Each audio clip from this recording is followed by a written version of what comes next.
This sounds like a bad Terminator, rise of graph and data fabric.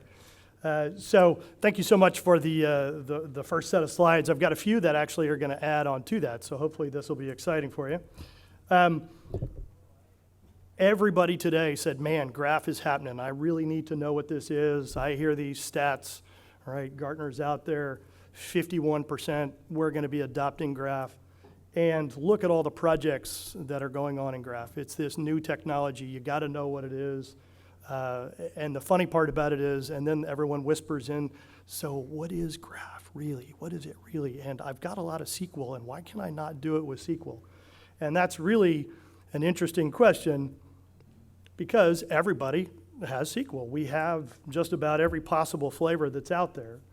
And the first thing that I tell people is, why not use both? You have a lot of money invested in SQL. It's out there today. You couldn't have done more complex things with it across the board, Oracle, SAP, these kinds of things. And the ultimate goal, as we heard previously, was actually this concept of what is a graph good for. And the relationships is what makes it so different. This concept now of flattening data tables in a more natural concept. And ultimately, that's really what we're looking for. If you look at now what queries look like in a Gremlin or a Tinkerpop versus what an Oracle SQL statements, and you can collapse it down into one or two readable formats for what those SQL statements look like versus what you might have to be able to do in previous with 20 table outer join, you can now do it very naturally. So ultimately, we can still do SQL. It's very good at certain things, but as we heard, graph really is very good at natural things. This is now a pictogram of how this works. The thing about graph is you can actually store data tables. You can actually store dates as vertices and nodes and ultimately leave that data where it's at. One of the first things that we do now in creating a graph are history, these branches of a graph. So Scott Heath, as I progressed through my life, if I'm in a bank, kind of a database, there are things about that I don't particularly want to lose in a deduplication. I want to keep each of those in a graph where it's very interesting. So a lot of times now, this is where we can use Python notebooks or Jupyter kinds of machine learning to intelligently build my graph data structure, which is typically where we give rise to entity resolution. This is now that concept of if there are 27 Scott Heaths or David Heath or whatever they are, that capability now to collapse that down. But in a graph, which is different than what we might do in SQL, we want to see that history. We want to see that lineage of what that information is because it's important. It builds up this knowledge graph and it starts to do those kinds of things. Now as we look at what that graph becomes, it becomes a second data model. It doesn't have to supplant a SQL data model. We may actually want to leave things in place, but now we can start to do these kinds of queries against that graph data model.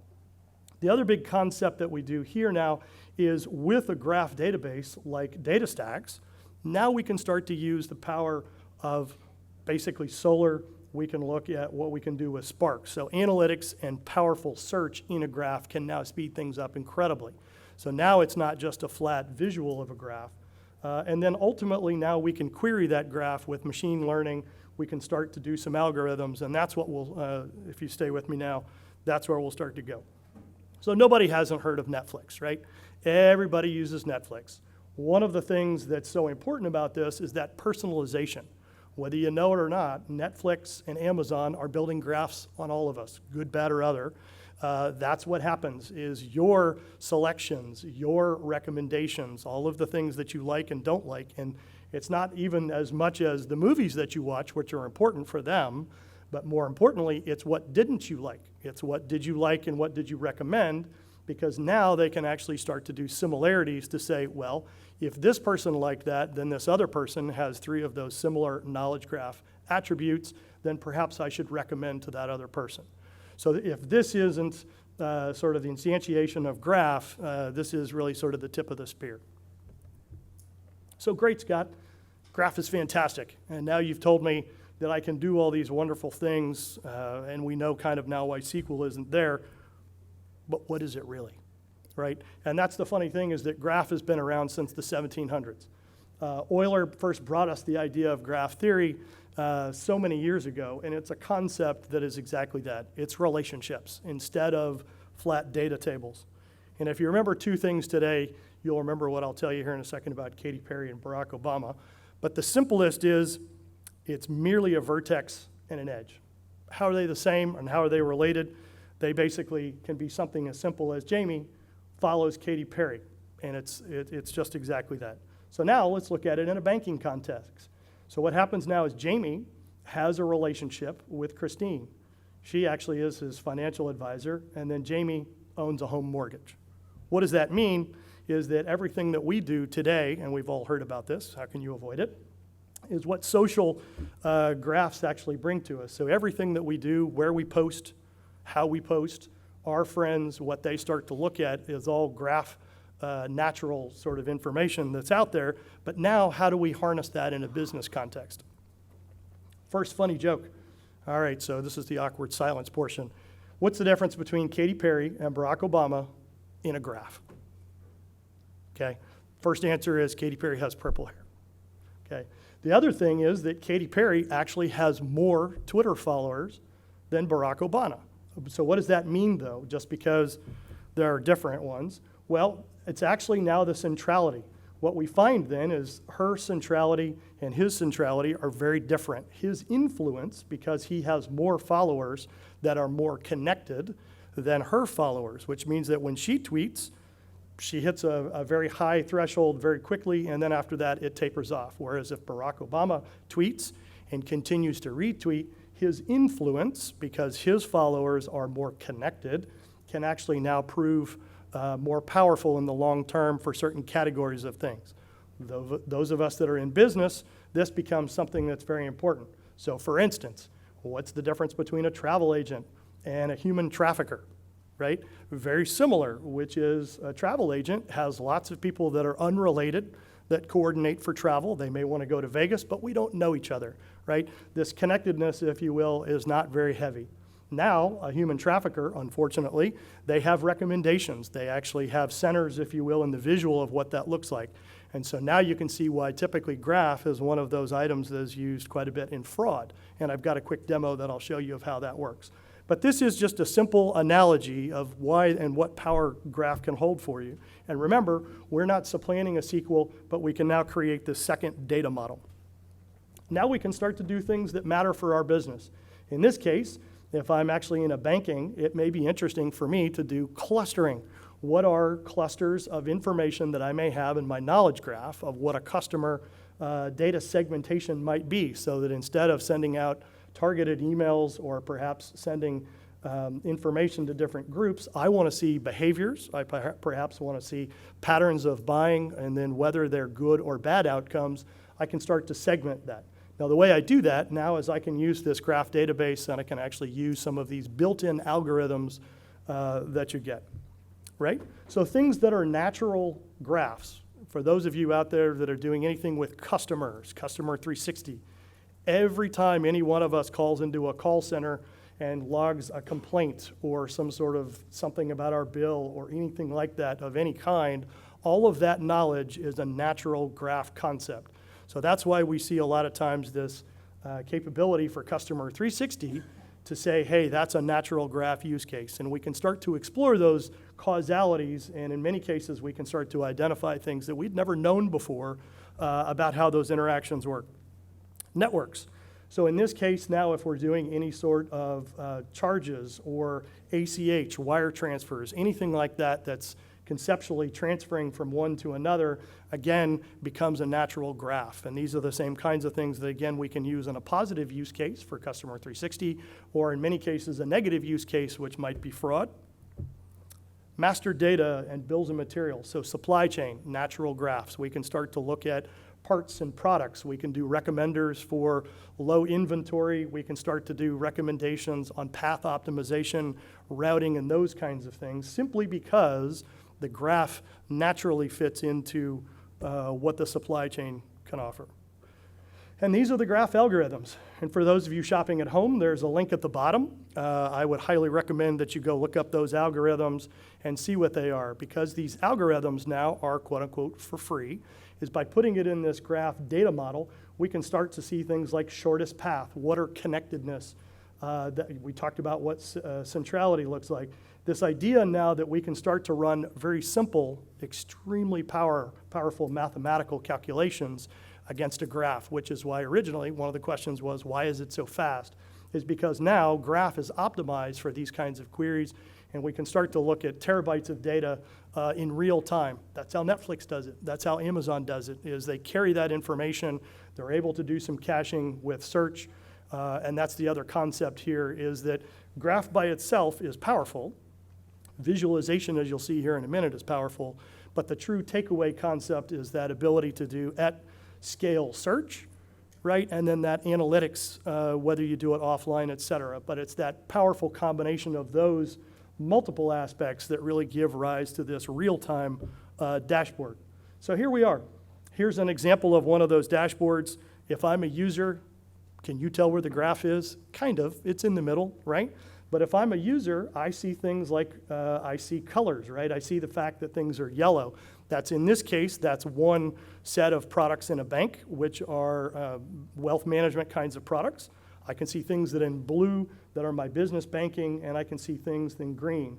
But I can also see potentially disputes, right? So this screen alone, just simply showing the data in one simple place, might be extremely powerful.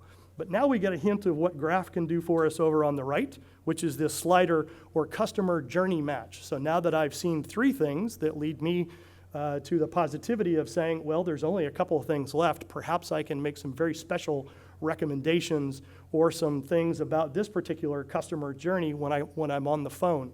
We can see things in the upper right-hand corner, which is their sentiment is low, and how did I get there? I can actually go in and explore the graph, and it may be things that are simple, or there may be more to it. Other kinds of recommendations. So now I'm making recommendations that are not just simply giving away a $5 coupon to everybody in my database. I can now look for similarities. In this case, over on the right, I can look for patterns for this particular person in my bank who says, hey, look, this particular next best conversation is because of their path and similar paths of others, we might want to recommend some other kinds of products. If I see the one in the middle and see something that's going on about their travel patterns, I might be able to do that. So again, intelligent, personalized recommendation, and then a simple user interface, okay? And this is a final one that I'll spend a few minutes on. This is now truly the power of what you can do with the graph, which is, in this case, I'm looking for abandonment. Customers that are going to leave me actually cost my firm money, but more importantly is what other customer profiles are like that, and let's cut it off at the pass. Let's intervene and let's do something potentially that allows me to do that. So PowerPoints are fun, but let's look at some real ones. So over here, what you can see then is this is that same application here where I show that customer journey, and I'm able to look at what those kinds of things are. In this case, I see red for Fran Farmington, and this is a banking dashboard. And I can see that I've got some red here that looks like there may be a dispute, so that could be a touch point for fraud. It could also be that Fran Farmington is dissatisfied with his service, but now simply doing what we call a 1-degree separation in the graph, I can go look at his other business partners. Well, there's another reason why his satisfaction is low, is because one of his business partners actually is dissatisfied as well. And so as I go through, I can start to explore that graph in more detail. What does that look like? So now if I'm a person that actually wants to go in and see those concepts, now I can see the same graph that we saw previously. But in this case, I want to start to look at some of those kinds of things that go on. And so now in this case, I can look for Fran Farmington. Well, look, Fran actually has a degree of that separation. So is he Katy Perry or is he Barack Obama? And in this case, it looks like Fran is actually very connected. He doesn't have a lot of connections, but the ones that he does actually are very, very influential. So if I lose him in the bank, it's not just simply a checking account, it's perhaps the impact of a 10x type of a multiplier here that I can see. Now, how did I do that? Within a couple of clicks, I'm making some queries. Again, me as the user, I don't care if it's a SQL query. I don't care if it's a NoSQL query or what it is. I'm trying to solve a business problem, and that's the real sort of takeaway here. One of the other ones that we can do here is something that we talked about, which was fraud. In this case, fraud is simple in insurance, which is I have an accident. You have two people here, absolutely unrelated, as you would expect or hope. You can see here that both the people and the cars, unrelated, right? That's what we would expect. The second one is now we've had another accident where two people, unrelated, again, no correlation, and now they have a third person that actually witnessed it. Great. If I'm in the insurance business and I'm looking at this, don't see a lot of fraud, doing some SQL queries may not be that powerful. But now what happens is when I combine those two, what I can start to see, well, that's strange. The same doctor has been referring to both of those different people. And I see now that a car has been used in multiple different kinds of relationships here. And now I can simply combine those to say, this is one we probably should investigate. There's too many correlations. There's too much analysis here, right? So again, we see some visualizations, right? We see things that pop out to the user. We see simple data. Most of you already have this data, exists, whether it's in a data lake or data mart.